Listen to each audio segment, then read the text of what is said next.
नमस्कार दोस्तों, स्वागत है आपका अपने डेली अपडेट्स यूट्यूब चैनल पर। हम बात करेंगे तमाम भर्तियों के लेटेस्ट अपडेट को लेकर, इसलिए वीडियो को जल्दी से लाइक शेयर सब्सक्राइब कर दें, जिससे कि आपको इसी प्रकार सटीक जानकारियाँ लगातार प्राप्त होती रहें। बात करते हैं आज की पहली खबर यूपी टीईटी के बारे में। जैसा कि मैंने कल वीडियो बनाकर आप लोगों को बताया था कि कौन कौन से ऐसे क्वेश्चन हैं जिस पर जो है बच्चे जो हैं वो कोर्ट जा सकते हैं, किस पर सभी बच्चों को कॉमन नंबर मिल सकता है। तो कोर्ट पहुंचेंगे यूपी टीईटी की उत्तरमाला के 3 उत्तर।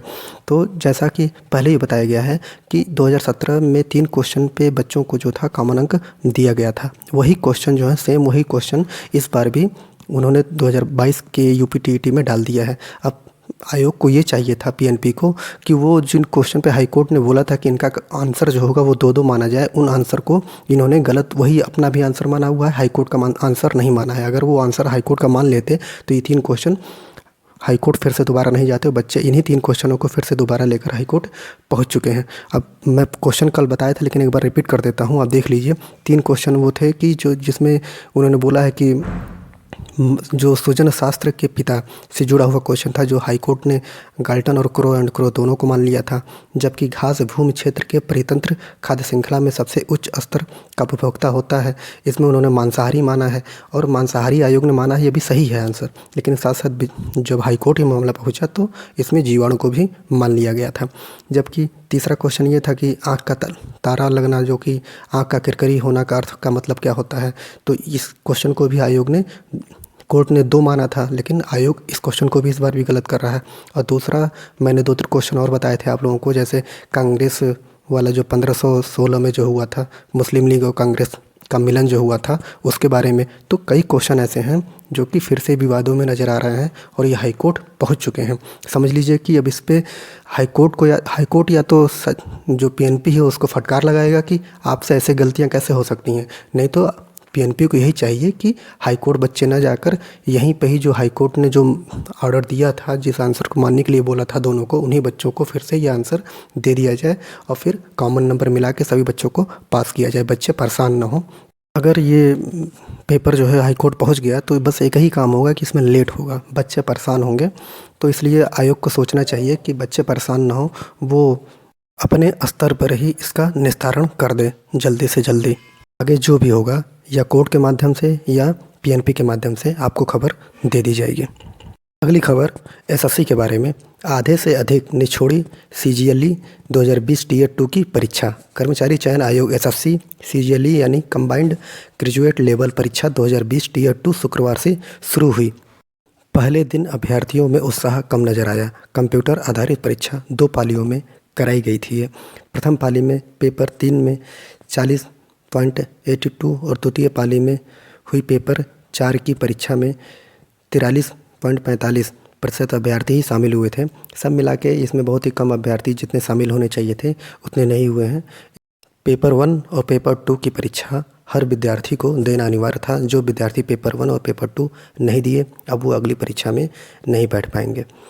अगली खबर नई भर्ती की। राष्ट्रीय स्वास्थ्य मिशन NHM से आई हुई है। 2980 कुल पद हैं इसमें पद सीनियर लैब टेक्नीशियन एवं अन्य पद हैं। आयु जो है, अधिकतम आयु 40 वर्ष निर्धारित की गई है। शुल्क, आप निःशुल्क, कोई भी पैसा नहीं लगेगा आपको फॉर्म भरने के लिए। कौन कौन से विद्यार्थी इस फॉर्म को भर सकते हैं, उनकी पात्रताएं इस प्रकार हैं। उम्मीदवार मान्यता प्राप्त बोर्ड से साइंस से 10वीं एवं 12वीं उत्तीर्ण हो एवं MLT डिग्री, डिप्लोमा, अन्य पात्रताएं भी उसके पास उपस्थित हो, तभी वो फॉर्म भर सकता है। इसकी चयन प्रक्रिया जो है उसमें 100 अंकों के कंप्यूटर पर आधारित एक टेस्ट होगा। वेतनमान जो आपका होगा, कितने पैसे मिलेंगे आपको, 18,150 से लेकर 28,015 रुपये तक निर्धारित किया गया है। इसकी आवेदन की जो तिथि है वो 4 फरवरी 2022 से लेकर रात्र 12 बजे तक ऑनलाइन आवेदन आप कर सकते हैं। ऑफिशियल वेबसाइट आपको दिखा दी गई है www.upnhrm.gov.in में आप जाकर इसको फॉर्म को फिलअप कर दीजिए। अगर आपके पास डिग्री है तो जाकर इसको जल्दी से जल्दी फिलअप कर दीजिए, क्योंकि सभी साइटें जो हैं वो बहुत ही इस समय, सभी जैसे लेखपाल का हो गया, सभी साइटों का सर्वर जो है बहुत बेकार चल रहा है। तो जितनी जल्दी आप भर देंगे उतनी ही अच्छा होगा। अगली खबर, लोक सेवा आयोग ने एक रिजल्ट निकाला है, तो आप देख लीजिए। 25 यूनानी चिकित्सा अधिकारी चयनित कर लिए गए हैं। उत्तर प्रदेश लोक सेवा आयोग ने शुक्रवार को यूनानी चिकित्सा सेवा के तहत राजकीय यूनानी चिकित्सकों के लिए यूनानी चिकित्साधिकारी के 25 पदों पर सीधी भर्ती का अंतिम चयन परिणाम घोषित कर दिया है। 24 एवं 25 जनवरी को आयोजित साक्षात्कार में 80 अभ्यर्थी उपस्थित हुए थे। चयनितों में अब ये नाम है जिनका जिनका चयन हो चुका है, वो लोग जाकर साइट खोलकर लोक सेवा आयोग से अपना चयन देख सकते हैं कि हुआ कि नहीं हुआ है। वैसे तो 25 ही लोगों का हुआ है और पेपर में दे दिया गया, आप लोग पेपर की कटिंग भी देख सकते हैं। और ये खबर तो मैंने आपको बताई थी, एसएससी की परीक्षा में कम रहे, उपस्थिति जो है बहुत ही कम उपस्थिति थी, तो आप लोग अपना रिजल्ट ज़रूर जाके देख लीजिए। रेलवे में विभिन्न पदों के लिए भर्ती में गड़बड़ी एवं अनियमितता के आरोप लगाकर अभ्यर्थियों ने आंदोलन किया। केंद्र सरकार व रेल मंत्रालय ने आरोपों को गंभीरता से लिया और माना कि छात्रों की बात सुन ली जाती तो उग्र आंदोलन टाला जा सकता था। रेलवे मंत्रालय ने आदेश दिया कि देश के सभी प्रमुख स्टेशनों पर हेल्प डेस्क तत्काल खुलें, जहां अभ्यर्थी अपनी समस्या और शिकायत दर्ज करा सकें, जिससे तत्काल रेल मंत्रालय तक भेजने की व्यवस्था की गई है। रेलवे बोर्ड आदेश के बाद उत्तर रेलवे मुख्यालय ने ट्वीट कर कहा कि उत्तर रेलवे के 36 स्टेशनों पर हेल्प डेस्क खोली गई है, जिसमें ये मुरादाबाद, लखनऊ, ये सब अधिकारी हैं जहाँ पर ये बैठेंगे और जाकर विद्यार्थी जो हैं वो स्टेशन अधीक्षक से अभ्यर्थी मिलकर अपनी शिकायत और सुझाव दर्ज करा सकते हैं। अब देख सकते हैं कि बस एक विरोध करने के बाद अभी तक कोई नहीं सुन रहा था, प्यार से बच्चे समझा रहे थे, लेकिन जैसे ही विरोध हुआ बच्चे रोड पर निकल के आ गए। अब ऐसी व्यवस्था कर दी गई कि जो भी बात होगी, जो भी सुझाव होगा, सीधे हमारे रेल मंत्री जी सुनेंगे। आगे रेलवे बोर्ड द्वारा और रेल मंत्री द्वारा क्या डिसीजन लिया जाता है, जो भी होगा आपको वीडियो के माध्यम से बता दिया जाएगा। बात करते हैं अगली खबर। मुख्य सचिव भर्ती आयोगों की कार्यप्रणाली की समीक्षा करेंगे। मुख्य सचिव दुर्गा शंकर मिश्र राज्य लोक सेवा आयोग एवं अधीनस्थ सेवा चयन आयोग की भर्ती गतिविधियों की समीक्षा करेंगे। दोनों ही आयोगों से पिछले 5 वर्षों में किए गए कार्यों एवं उपलब्धियों की रिपोर्ट तलब करेंगे। अब इनको अब समझ में आ रहा है कि 5 साल बीत गए हैं, सरकार जाने वाली है, तो अब ये समीक्षा करने बैठे हुए हैं। कम से कम समीक्षा करने बैठते तो एक दल जो विद्यार्थियों का है, एक गुट, उसको भी बुला लेते, क्योंकि इनको तो कुछ समझ में आता नहीं है। यूपी के बारे में आप देख ही रहे हैं कि ये कब बना है और कितनी भर्तियां इसने ली है, और अभी तक कितना पेपर, लेखपाल के अलावा हमको नहीं लगता कि और भी कोई पेपर इसने लिया है और भी कोई आवेदन करवाया जा रहा है। जबकि यूपी पीसीएस की बात की जाए तो कैलेंडर जारी करने के बाद बहुत से परीक्षाओं को उसमें हटा दिया गया है। शासन के एक वरिष्ठ अधिकारी ने बताया कि मुख्य सचिव ने 1 फरवरी को दोनों ही आयोगों की समीक्षा का कार्यक्रम तय किया है। वे आयोग से तय वार्षिक लक्ष्यों एवं उसके सापेक्ष प्राप्तियों की समीक्षा करेंगे। 2017 से अब तक की गई नियुक्तियों के ब्यौरों एवं उस संबंध में की गई कार्रवाई पर बिंदुवार टिप्पणी मांगी गई है। दोनों ही आयोगों के सचिवों को इस संबंध में तैयारी के निर्देश दे दिए गए हैं।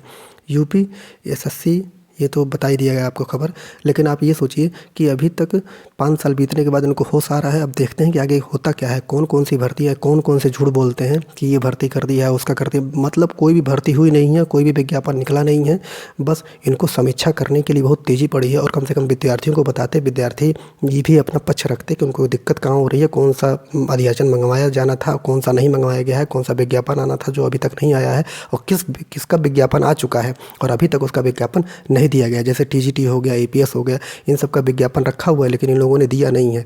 कम से कम चुनाव का समय था, दे दिए होते। तो अब देखते हैं क्या होता है। अब 1 फरवरी को जब समीक्षा हो जाएगी, जब ये लोग उसमें एकदम विश्लेषण कर लेंगे बैठ के क्या क्या हुआ है, आपको खबर बताऊंगा। अगली खबर, तदर्थ चयनित 18 शिक्षकों को विद्यालय आवंटित कर दिया गया है। उत्तर प्रदेश माध्यमिक शिक्षा चयन बोर्ड ने हाईकोर्ट द्वारा अभिलेख सत्यापित मानकर चयनित कराए गए 18 तदर्थ शिक्षकों को विद्यालय आवंटित किया है। ये विद्यार्थी वर्ष 2021 की टीजीटी परीक्षा में शामिल हुए थे, लेकिन तदर्थ शिक्षकों का अधिभार अंक नहीं दिया गया था। मतलब कि 2021 की टीजीटी पीजीटी परीक्षा में बैठे हुए थे और नियम ये था कि जो तदर्थ शिक्षक जो फॉर्म फिलअप करेंगे कि वो तदर्थ हैं, अगर वो पास होते हैं तो उनको भारांक देकर नियुक्ति दी जाएगी। तो उसी भारांक की बात हो रही है कि उनको भारांक नहीं दिया गया था। बाद में हाईकोर्ट ने चयन बोर्ड से पूछा कि अगर अभिलेख सत्यापित होता तो कितने तदर्थ शिक्षक चयनित हो जाते। तो चयन बोर्ड की रिपोर्ट पर हाईकोर्ट ने 18 तदर्थ शिक्षकों को चयनित मानकर नियुक्त देने के आदेश दे दिए थे। चयन बोर्ड के सचिव नवल किशोर ने बताया कि इन चयनित शिक्षकों को विद्यालय आवंटित के लिए चयन बोर्ड ने 30 दिसंबर से 31 जनवरी तक पदभार, टीजीटी पीजीटी विषयवार आरक्षण, श्रेणी एवं वर्गवार बालक बालिका की रिक्त अधिसूचित किए जाने के निर्देश जिला विद्यालय निर्देशकों को दे दिए थे। अब देखिए कि इसमें यह था कि जो मैटर फंस रहा है, बच्चे बोल रहे हैं कि इन्हीं तदर्थ शिक्षकों की जो सीटें खाली हैं जिन्होंने फॉर्म नहीं भरा था तदर्थ के रूप में, वो एक सामान्य विद्यार्थी के रूप में फॉर्म भरे हुए थे, उनकी सीटों को, जो 22,000 सीटें हैं, उन्हीं की सीटों को लेकर अब नया विज्ञापन निकाला जाए। जो विज्ञापन 5200 पदों का गया हुआ है अधियाचन, उनको 5200 पद और ये 22,000 पदों को मिलाकर 27,000 पदों का विज्ञापन जल्दी से जल्दी निकाला जाए। और युवा मंच इस पर बहुत तेज़ी से काम कर रही है। अगर ये नहीं मानते हैं तो बच्चे जो है कोर्ट जाने की भी तैयारी कर रहे हैं। कोर्ट ने तो डायरेक्ट बोला है कि अगर जो वेतन नहीं पा रहे हैं उनको आप क्यों रखे हुए हैं, पहले ही कोर्ट ने मना कर दिया है। अब देखते हैं कि होगा क्या, कोर्ट से हो जाएगा कि ये लोग अपने मन से माध्यमिक शिक्षा चयन आयोग स्वयं ही कर देता है। जो भी खबर होगी आपको बता दी जाएगी। बात कर लेते हैं राजनीतिक पार्टियों के बारे में, जो कि लगातार प्रदेश में हो रहे चुनाव में अपने घोषणा पत्र जारी कर रही हैं कि प्रदेश में 20 लाख नौकरी हम देंगे, 21 लाख देंगे, 7 लाख देंगे, 10 लाख देंगे। सभी राजनीतिक पार्टियां युवाओं को लुभाने में लगी पड़ी हैं। और जब से ये जो एनटीपीसी का मुद्दा उठा है, जब से विद्यार्थियों ने विरोध किया है, तब से आप देख रहे होंगे कि सभी न्यूज़ चैनलों ने भी रोजगार का मुद्दा उठाना शुरू कर दिया है। तो यहाँ पर पहले आपको मैंने बताया था कि प्रियंका गांधी ने 21 लाख नौकरियों की बात की थी, जबकि सपा सरकार ने, जो अखिलेश सिंह यादव जी हैं, उन्होंने भी 20 लाख नौकरी की बात की थी। और अभी आम आदमी पार्टी में ने तो फ्री में सब कुछ बांटना शुरू कर दिया कि बीएड आपको फ्री में कराया जाएगा, नौकरियां दी जाएंगी, जो 69,000 शिक्षक भर्ती है उसमें केस किया जाएगा, जहाँ पे मतलब हर बिजली, पानी, किसानों को हर चीज़ मुफ्त में। अब युवाओं को रोजगार देना सरकार का कर्तव्य हो चुका है, ये प्रियंका गांधी जी बोल रही हैं। कांग्रेस महासचिव प्रियंका गांधी ने कहा कि युवाओं को रोजगार देना सरकार का कर्तव्य है। कोई नहीं चाहता कि बस राशन दे दो, इससे युवाओं का भविष्य नहीं बनेगा। आज का युवा मुफ्त में बैठकर नहीं खाना चाहता, बल्कि कुछ करना चाहता है। ये शुक्रवार को कांग्रेस की भर्ती विधानसभा घोषणा पत्र को लेकर फेसबुक लाइव के माध्यम से युवाओं को संवाद करती रहीं। उन्होंने कहा कि मैंने यूपी के कई हिस्सों में युवाओं से संवाद किया है। अब इस प्रकार जान लीजिए कि अब ये संवाद युवाओं से भी करेंगे, बुजुर्गों से भी करेंगे, मतलब हर वर्ग से, किसानों से करेंगे, व्यापारी से करेंगे, सबसे ये संवाद करेंगे। इसके पहले इनको कोई मौका, इनको लगता है कि पहली बार ये सरकार बना रहे हैं। लेकिन जो भी हो, अब देखते हैं मैनिफेस्टो में तो इन लोगों का काम ही है कहना। अब कौन सी सरकार आती है, कैसा काम करती है, अब ये जनता के ऊपर है। और महत्वपूर्ण है कि युवा किसको वोट देते हैं, ये 10 तारीख को पता चलेगा। और जो भी सरकार आएगी, देखते हैं कि वो काम कर पाती है कि नहीं कर पाती है। जैसा भी होगा 10 तारीख को आप लोगों को भी पता चल जाएगा। पूरा वीडियो देखने के लिए बहुत बहुत धन्यवाद।